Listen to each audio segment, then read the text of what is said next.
The morning sunlight sliced through the Venetian blinds of Elena Rodriguez's meticulously designed home office, casting razor-sharp lines across the polished mahogany desk. Her fingers, typically steady from years of coding complex algorithms, trembled slightly as she reread the certified letter from the Crimson Creek Homeowners Association. Another violation notice. But this was different, far different from the previous nitpicky citations about lawn height or garden decorations. Elena had never been one to back down from a challenge. At 38, she was a rising star in the tech world, having built her own cybersecurity firm from the ground up. Her journey from a first-generation college student to a successful entrepreneur had been paved with determination, strategic thinking, and an unwavering belief in doing what was right. Those same qualities now burned in her eyes as she examined the document that threatened everything she had carefully constructed. The home had been more than just a property purchase 5 years ago. It was a passion project, a mid-century modern masterpiece that had been neglected and forgotten until Elena saw its potential. Where others saw a rundown structure, she envisioned a perfect blend of historical preservation and modern innovation. Every restoration had been a labor of love, carefully researched, meticulously executed, with respect for the home's original architectural integrity. Her solar panel installation was a testament to that philosophy. Working with top preservation experts, Elena had sourced custom-designed solar tiles that were virtually invisible from the street. They seamlessly integrated with the home's original slate roof, maintaining the aesthetic while bringing the property into the 21st century. The installation had even won her a local preservation award, praised for its innovative approach to historical restoration. But Gerald Hawthorne, the Crimson Creek HOA board president, saw the world differently. A retired corporate lawyer in his late 60s, Hawthorne viewed the neighborhood as his personal kingdom. His vision was rigid, suffocating, a perfect suburban tableau frozen in time, with no room for individual expression or modern innovation. Elena had watched him systematically crush the spirits of her neighbors. Mrs. Ramirez, an elderly widow, had been forced to repaint her entire house because the color was 2 shades darker than the approved palette. The Thompson family had been fined repeatedly for their children's playground equipment, despite having a large backyard that was fully enclosed. Creative professionals who tried to add unique landscaping or architectural elements were met with swift, brutal enforcement. This violation was different. It wasn't just about aesthetics anymore. The HOA claimed her solar panel installation violated community architectural standards, a vague phrase that seemed deliberately crafted to give maximum discretionary power to the board. Elena knew the real reason. Hawthorne and his cronies saw her as an outsider, a successful professional who refused to conform to their narrow worldview.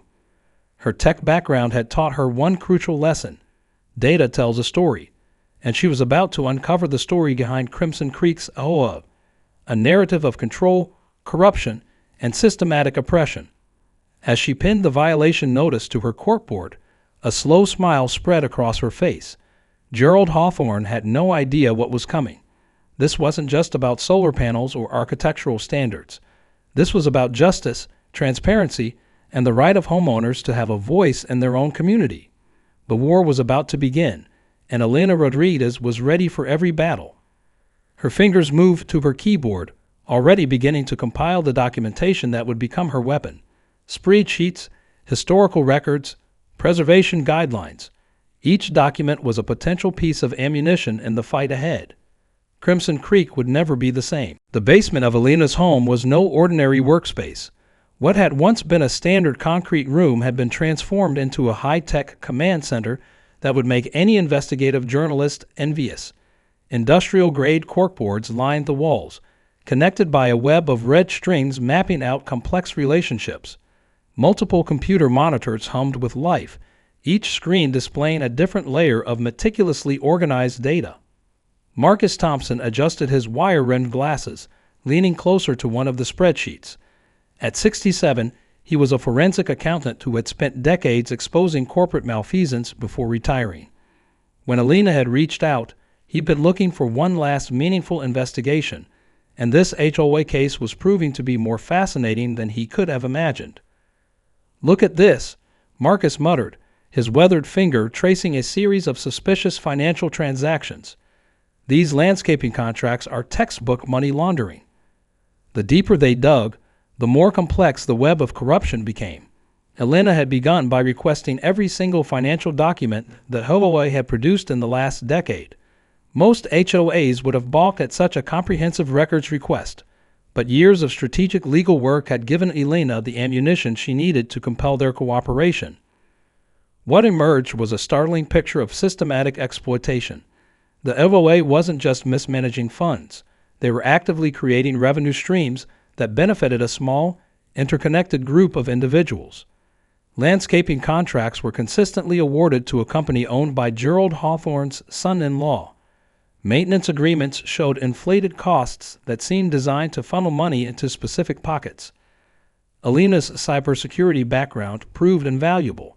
She recovered deleted emails, traced financial trails, and began building a comprehensive digital map of the HOA's corrupt network. Each discovery was carefully documented, cross-referenced, and verified. The personal stories were equally disturbing. Marcus uncovered a pattern of legal intimidation that went far beyond typical HOA enforcement. Homeowners who had challenged the board found themselves buried in legal fees, facing aggressive litigation designed to drain their financial and emotional resources.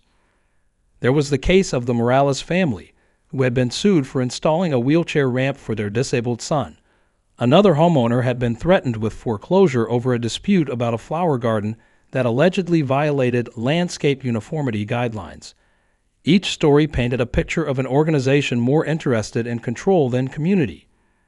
"This isn't just about maintaining property values," Elena said, pinning another document to the corkboard. "This is about systematic oppression." Marcus nodded grimly. "I've seen corporate corruption before, but this level of sustained harassment in a residential community, it's breathtaking in its audacity." The most shocking discovery came late one night. A series of emails revealed that the HOA had a specific fund, euphemistically called a Community Compliance Reserve, that was used to pursue legal actions against homeowners. The fund was essentially a war chest designed to intimidate and suppress any form of resistance. Elena's solar panel violation was just the tip of an iceberg that ran deep into the bedrock of the community. What had started as a personal dispute was rapidly becoming a full-scale investigation into institutional corruption. "We need a strategy," Elena said, pulling up a fresh spreadsheet. "This can't just be about exposing their actions. We need to create real, systemic change." Marcus looked at her, a glimmer of excitement in his eyes. "This could be bigger than just one HOA. If we do this right, we could create a blueprint for homeowners fighting similar battles across the country." As the night wore on, the basement continued to buzz with the energy of two investigators who had found something worth fighting for. The Crimson Creek HOA had no idea what was coming. The rebellion was about to begin. The neighborhood block party was Elena's first strategic battlefield. Crimson Creek residents milled about, sharing potato salad and exchanging pleasantries, carefully avoiding any hint of the tension that simmered beneath the surface of their seemingly perfect community. Elena moved through the crowd with the precision of a skilled operative, her approach as calculated as any tech strategy she'd ever developed. Martha Jenkins' perfectly manicured rose garden provided the perfect backdrop. The 72-year-old widow had been battling the HOA for years over her beloved flowers, which apparently didn't meet the board's exacting standards of uniformity. Elena approached her with a plate of homemade cookies, a peace offering and an opportunity. "Those roses are stunning," Elena said, genuine admiration in her voice. Martha's eyes softened, the first crack in her defensive armor. Over the next hour, Elena listened. She listened to Martha's story of repeated fines, of threatening letters, of the emotional toll of constant harassment. It was a pattern she'd seen repeated throughout her investigation. Each homeowner felt isolated, believing they were the only one fighting the HOA's tyrannical rule. But Elena knew better. Isolation was the HOA's most powerful weapon, and she was about to dismantle it. Her approach was methodical. She didn't come with accusations or demands. Instead, she shared information. Copies of financial documents, carefully redacted to protect individual privacy, began to circulate. Spreadsheets showing the true cost of HOA legal actions found their way into neighbors' hands. Each piece of information was a seed of doubt, carefully planted. Sarah Chen, the local lawyer who had been quietly documenting HOA overreach, became a critical ally. Unlike many attorneys who might shy away from a complex community conflict, Sarah saw the broader implications. Her own experiences as a child of immigrants who had fought against systemic barriers gave her a personal connection to the fight. This isn't just about one neighborhood, Sarah explained during a clandestine meeting in Alina's kitchen. Sticky notes and documents covered the granite countertop like a war room map. This is about power, about who gets to define community and who gets shut out. The alliance grew slowly, then rapidly. The Thompsons, who had been fined repeatedly for their children's playground equipment. The Martinez family, whose cultural landscaping had been deemed non-conforming. The retired couple who had been threatened with legal action for installing solar panels. Alina created a secure communication network. A private messaging group, carefully encrypted, allowed homeowners to share their experiences without fear of retaliation. Each story added another piece to the puzzle, another witness to the HOA's systematic oppression. Marcus Thompson's forensic work provided the backbone of their strategy. He helped homeowners understand the financial implications of the HOA's actions. What looked like minor fines were actually part of a carefully constructed system of economic harassment. By the time the next HOA meeting approached, something had fundamentally changed in Crimson Creek. The culture of fear was crumbling. Homeowners who had once avoided eye contact now spoke in hushed, determined conversations. They compared notes. They shared resources. Alina knew the real battle was just beginning. This wasn't about winning a single fight, but about fundamentally restructuring how community governance worked. "We're not just fighting against something," she told Sarah one evening, watching the sun set over the neighborhood that was about to be transformed. "We're fighting for something, for the right to call this place home on our own terms." The rebellion of Crimson Creek was no longer just a possibility. It was an inevitability. The community center's main hall had never been this full. Folding chairs were crammed into every available space, with late arrivals forced to stand along the walls. The usual HOA meetings were sparsely attended affairs, but tonight was different. Tonight, the residents of Crimson Creek were ready to be heard. Gerald Hawthorne sat at the head of the long table, his carefully pressed suit a shield against the brewing storm. At 68, he was used to controlling every room he entered, but tonight, something was different. The air crackled with an electricity he'd never experienced before. Alina Rodriguez stood at the back of the room, her posture calm but charged with potential energy. Sarah Chen sat beside her, a legal folder open on the table between them. Marcus Thompson had prepared the financial documentation that would serve as their primary weapon. As the meeting was called to order, the traditional formalities felt like a thin veneer over a much deeper conflict. Hawthorne's voice was crisp, authoritative, a tone that had intimidated homeowners for years. "We'll now address the standard community matters," he began, his eyes sweeping the room with practiced condescension. But Martha Jenkins, the elderly Rose Garden defender, stood up. "No," she said, her voice surprisingly strong. "We have something to discuss." The room went silent. Alina stepped forward, her presentation remote in hand.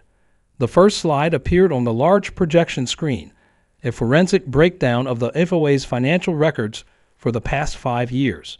Color-coded graphs exposed a complex web of financial irregularities that left no room for interpretation.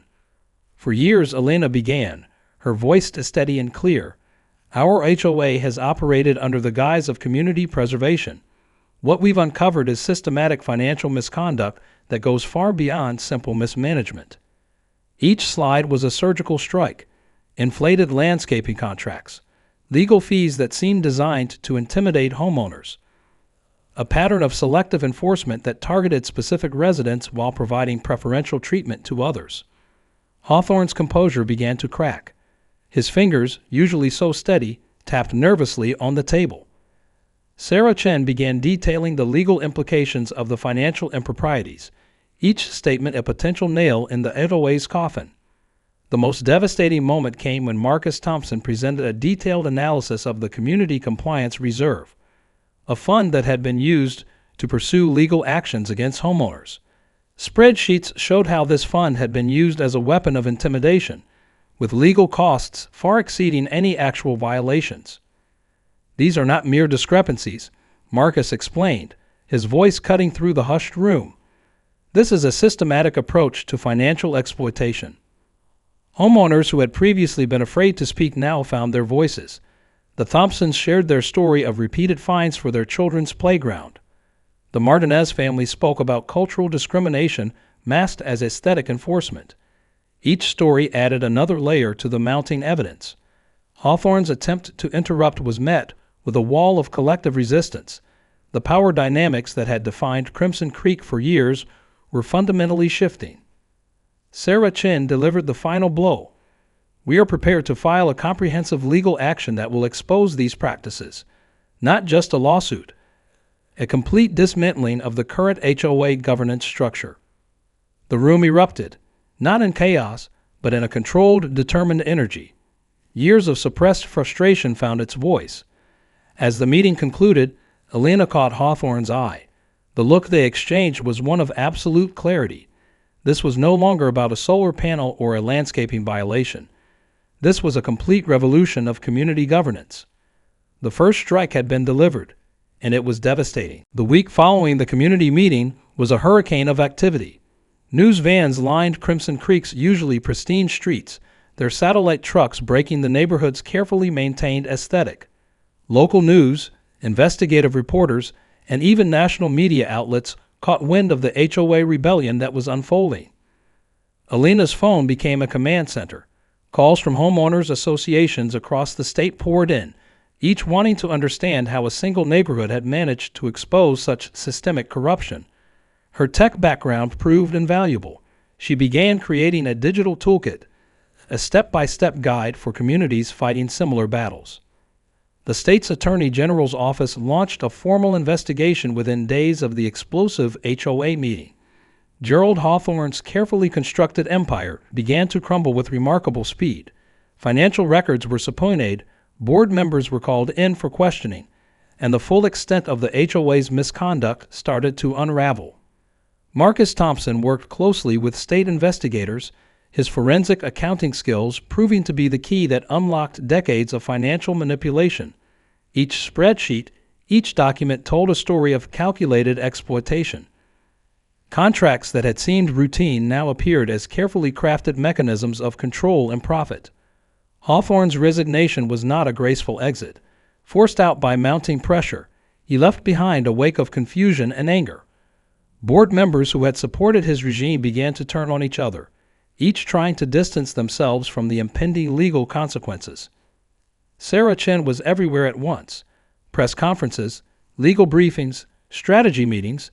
She became the public face of the legal challenge.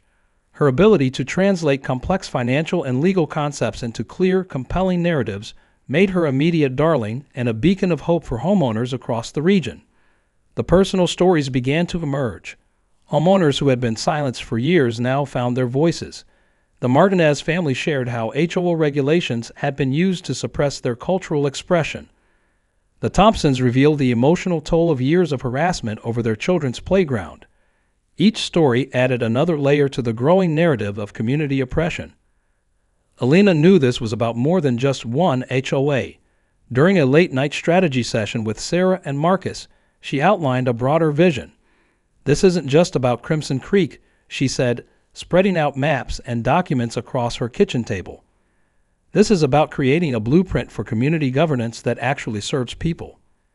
The financial implications were staggering. Preliminary investigations suggested that the HOA had misappropriated nearly $2.3 million over the past decade. Homeowners who had been forced to pay excessive fines would be eligible for full reimbursement. The community's collective sigh of relief was almost audible. Local politicians began to take notice. What had started as a neighborhood dispute was now a case study in institutional corruption.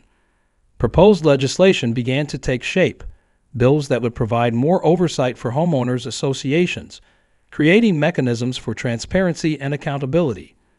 For Alina, the victory was bittersweet. She understood that winning this battle was just the first step. The real work of rebuilding community trust, of creating a new model of collective governance, was just beginning. "We're not just tearing down," she told a room full of hopeful homeowners. "We're building something new." The last of the news vans departed. The street returned to its usual quiet. But Crimson Creek would never be the same again. The rebellion had succeeded, but the revolution was just beginning. As the sun set on another day of transformation, Elena looked out over the neighborhood that had become her battlefield and her home. The solar panels on her roof caught the last light, a symbol of innovation, resistance, and hope. The first community meeting of the new Crimson Creek Homeowners Association was nothing like its predecessors. Gone were the sterile conference rooms and intimidating podiums. Instead, they gathered in the local community center, chairs arranged in a collaborative circle that encouraged dialogue rather than dictation. Alina Rodriguez sat near the center, not as a leader, but as a facilitator. Her tech background had prepared her for something far more complex than a simple governance overhaul. This was about redesigning community interaction from the ground up. Sarah Chen had spent weeks drafting a new constitution for the HOA, a document that prioritized transparency, inclusivity, and genuine community representation. Every word had been scrutinized, debated, and refined by the community members themselves. No more top-down mandates, no more hidden agendas.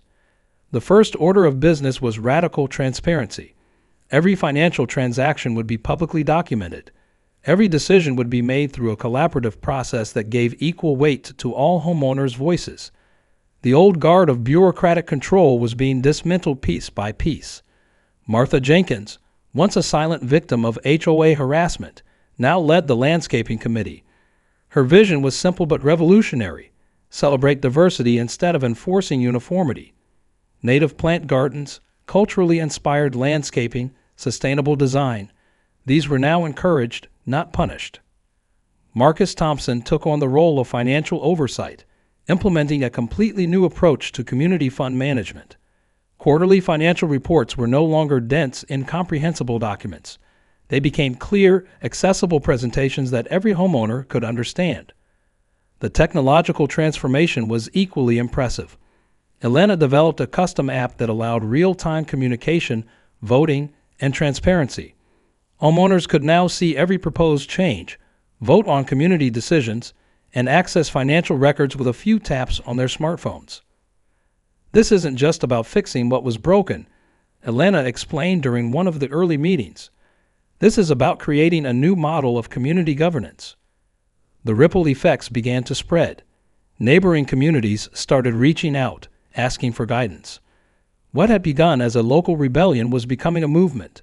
Elena, Sarah, and Marcus found themselves consulting with homeowners associations across the state, sharing their blueprint for transparent, democratic community management. The most powerful changes were the most personal. The Martinez family could now celebrate their cultural heritage through their home's design. The Thompsons' children's playground was no longer a source of anxiety, but a point of community pride. Martha Jenkins' Rose Garden became a symbol of individual expression within a collective framework. Financial healing was equally important. Homeowners who had been unfairly fined received full reimbursements.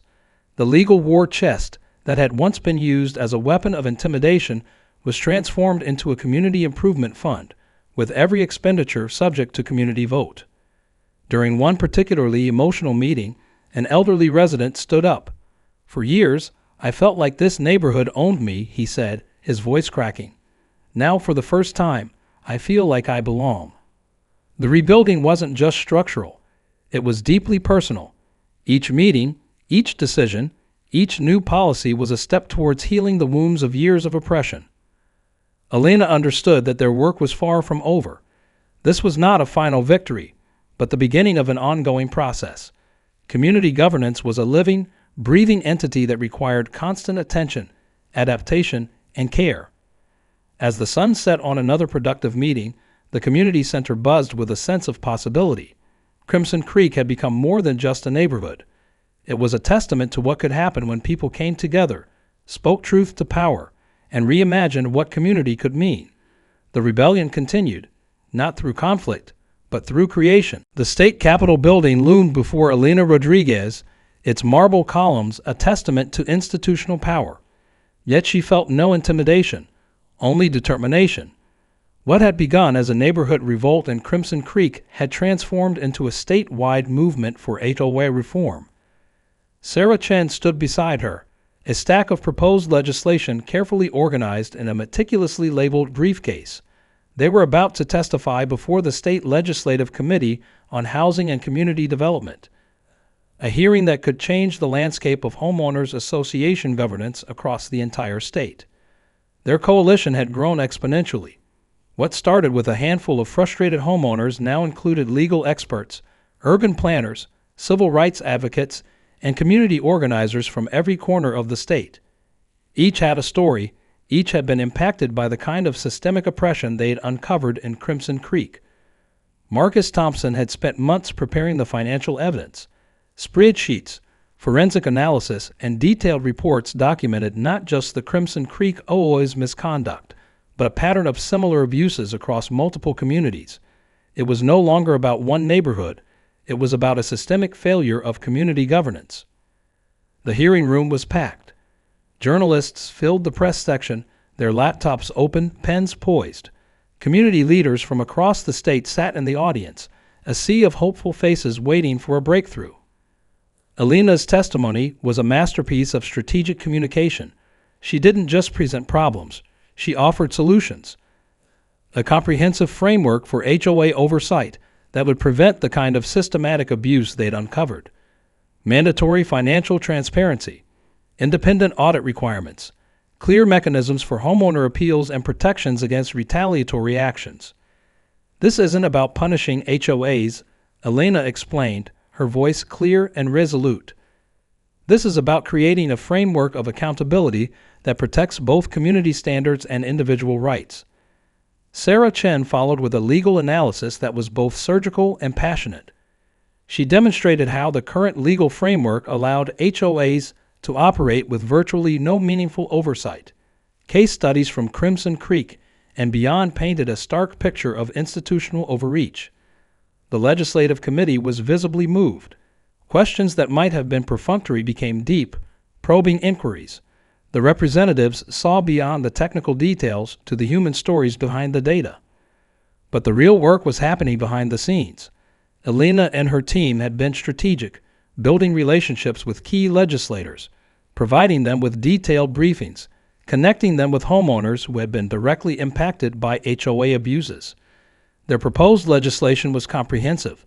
It would require full financial transparency for all HOAs, create an independent oversight board, establish clear guidelines for fine assessments, implement protections for homeowners facing potential harassment, mandate regular, independently audited financial reports, create an appeals process for homeowners facing punitive actions. The media coverage was intense. Crimson Creek rebels reshape community governance, read one headline. Another proclaimed, how one neighborhood sparked a statewide revolution. Marcus Thompson's research had become a critical resource. What they had uncovered in one neighborhood was just the tip of an iceberg. HOAs across the state, across the country, had been operating with little to no meaningful oversight. As the hearing concluded, Elena knew this was just the beginning. Legislation was a critical step, but real change would come from continued vigilance, from communities learning to advocate for themselves. We're not just changing laws, she told Sarah as they left the Capitol. We're changing culture. The sun was setting, casting long shadows across the government buildings. But for Elena and her team, a new day was just beginning. 5 years had passed since the night Elena Rodriguez first challenged the Crimson Creek Homeowners Association. The neighborhood looked different now, vibrant, diverse, alive with a spirit of community that had been dormant for decades. Her solar panels glinted in the morning sun, no longer a point of contention but a symbol of the transformation that had swept through the community. The landscaping was a testament to individual expression. Martha Jenkins' rose garden nestled next to the Martinez family's culturally inspired native plant design, each unique yet harmoniously connected. The community center, once a place of tension and intimidation, now buzzed with collaborative energy. Elena watched as a group of young residents participated in a community governance workshop, learning the principles of transparent, inclusive leadership that had become their hallmark. Their work had become something far greater than a local rebellion. The legislative reforms they championed had created a blueprint for community governance across the state. Homeowners associations were now required to operate with unprecedented transparency. Independent oversight boards investigated complaints. Punitive actions were carefully scrutinized. Sarah Chen had become a leading expert in community governance law, speaking at conferences nationwide. Her book, Beyond the Fence, Reimagining Community Governance, had become required reading for urban planners and community leaders. Marcus Thompson's forensic approach to financial oversight had transformed how communities managed their resources. He now consulted with municipalities, helping them implement transparent financial systems that prevented the kind of systematic abuse they had uncovered in Crimson Creek. The technology Elena had developed had spread far beyond their initial neighborhood. The community governance app was now used by hundreds of HOAs, providing a platform for true democratic participation. Homeowners could now vote on community decisions, access financial records, and communicate directly with their community leaders in real time. During a community celebration marking the 5th anniversary of their rebellion, Elena reflected on the journey. The event was a far cry from the tense, controlled meetings of the past. Children played, neighbors conversed, and the sense of genuine community was palpable. Gerald Hawthorne, once the symbol of oppressive governance, had faded into irrelevance. The legal investigations had stripped him of his professional credentials, and he had become a cautionary tale of institutional abuse. But for Elena, the true victory was more personal. She had discovered something far more powerful than winning a single battle. She had helped a community rediscover its true purpose. Community isn't about control, she often told the young leaders she mentored. It's about connection. It's about creating a space where everyone feels they belong. The Martinez family's children ran through the community garden, a space that had once been a point of contention and was now a shared celebration of diversity. The Thompsons' playground, once a source of conflict, was now a gathering place for families from all backgrounds. As the sun began to set, Elena looked out over the neighborhood that had become her home in every sense of the word. The rebellion that had started with a simple solar panel violation had transformed into something much larger, a movement of hope, transparency, and genuine community. Martha Jenkins approached, her rose garden clippers in hand. "We've come a long way," she said, her eyes twinkling with a mixture of wisdom and mischief. Elena smiled. "We're still just getting started." The rebellion continued, not through conflict, but through connection, not through control, but through understanding. Crimson Creek had become more than a neighborhood. It was a testament to what was possible when people came together, spoke truth to power, and reimagined community. As darkness fell, the neighborhood glowed, not just with streetlights, but with the light of shared purpose and collective hope.